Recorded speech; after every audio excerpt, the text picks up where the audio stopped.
Hello, everybody. Welcome to this edition of Friday Night Silliness. Today, we are playing Wolfenstein 3D, and we haven't done a retro game in a while, but we decided to do this one for certain reasons, which we'll mention later.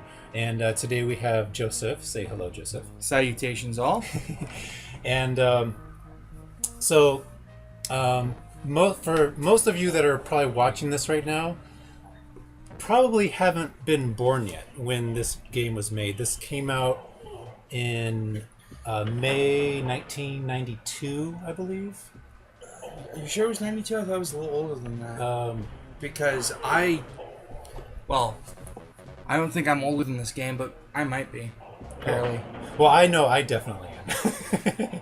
And so, as you can see, for those of you that are any kind of student of history, it obviously takes place during World War II. You probably notice all the swastikas and the Germans, and so basically you play as this guy that's I guess a prisoner of war, and you escape from this prison, and you are this first-person shooter, and you go through this building. This was, historically speaking, the first-person shooter to actually, as far as I know, it's the first ever, but it could be just the first one to succeed. Yeah. So, although this game looks old and most of you probably won't play this one, this game is actually one of the more iconic games out there because it was the first of its kind. If not the first. I believe this is the first, but Doom came later, yeah. And Doom caught everyone's attention because it stepped up even further from what this did. And some of you might be going, oh no, but this looks the same as Doom. Yes and no. But this is where all your shooters come from. Yeah, we can all thank this. So all your games like Call of Duty, Borderlands, any first-person shooter games, all were derived from this game. And this was the original first-person shooter. So, which is why we're covering it today. So, as you can see, there's you go through. You kind of have to go through a maze, and you often get lost sometimes. But there's also trap doors, as you can see here, and you grab treasure and get points and ammo, and you gain lives and stuff. Another thing that if you do play this game, you're gonna want to save your game a lot, because if you die, you have to start all over. Like, you have to start all the way from the very beginning of the level, and you lose any weapons that you had. So if you had that really nice submachine gun, or the what is that other gun? I think you get a minigun later on. Yeah, there's also a minigun, which is pretty awesome. It's the best gun in the game that you can get. I guess you kind of consider it a legendary gun because you can only find it like in one or two places. Definitely you'll find it in the final boss, which we'll show you later. And then this gun that he's using right now, I think that's the machine gun, yeah. Submachine gun. Yeah, submachine gun. So it's so refreshing coming back and playing a classic game like this. Yeah. Because I remember playing Doom, but I've never played this before now. Yeah.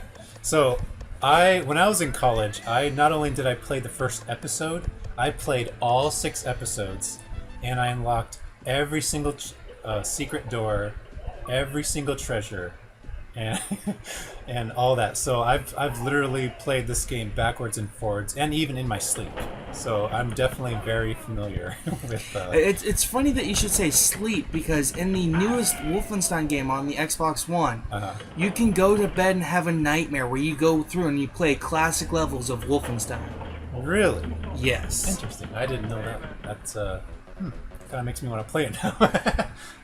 But so we're just going, or rather, actually, this is Joseph playing right now, and he's going through the different levels. And I think this is your first time playing ever? Yes, this is my first time ever playing Wolfenstein, but because I know the formula from Doom, it's easy for me to do, but a lot of fun, because you really do have to worry about how fast you move.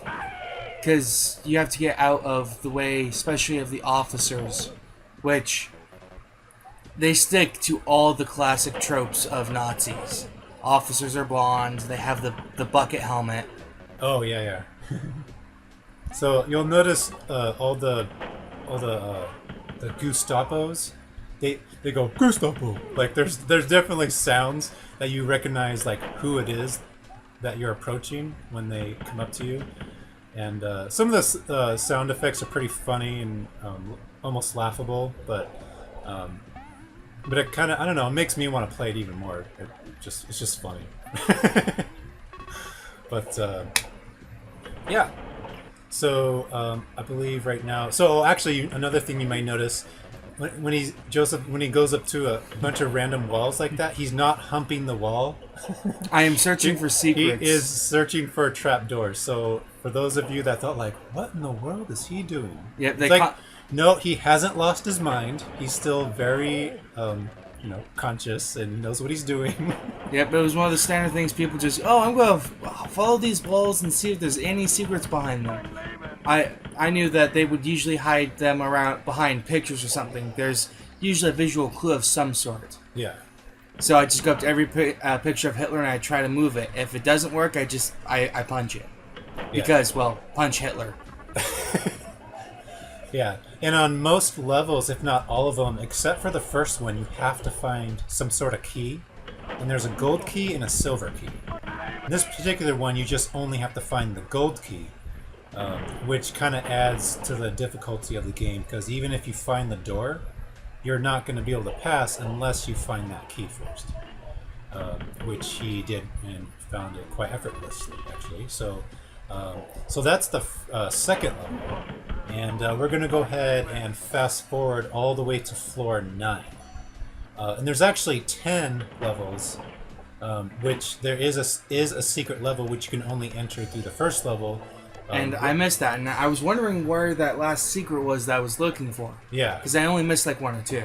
Yeah, so it was in that room right before you open the elevator, on the right side corner, and there's actually a couple doors that you open to get to that 10th floor, which gives you extra bonus points and things like that. But right now, this is actually me playing right now.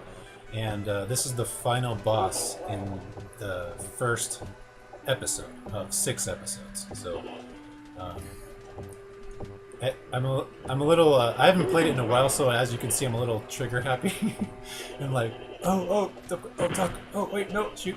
And anyway, I have a strategy. And. So, another thing is, every time you fight a boss, there's always a trap door with lots of ammo and medical packs, and there's also a minigun in this one too, which I already have, so I didn't bother picking it up because I found it earlier.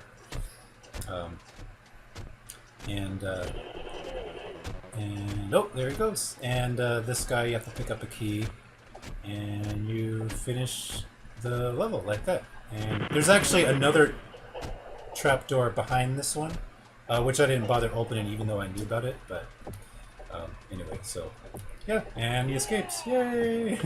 So anyway, that's actually our video for today. If you enjoyed it, click like and share, subscribe if you're new, and we hope to see you next Friday.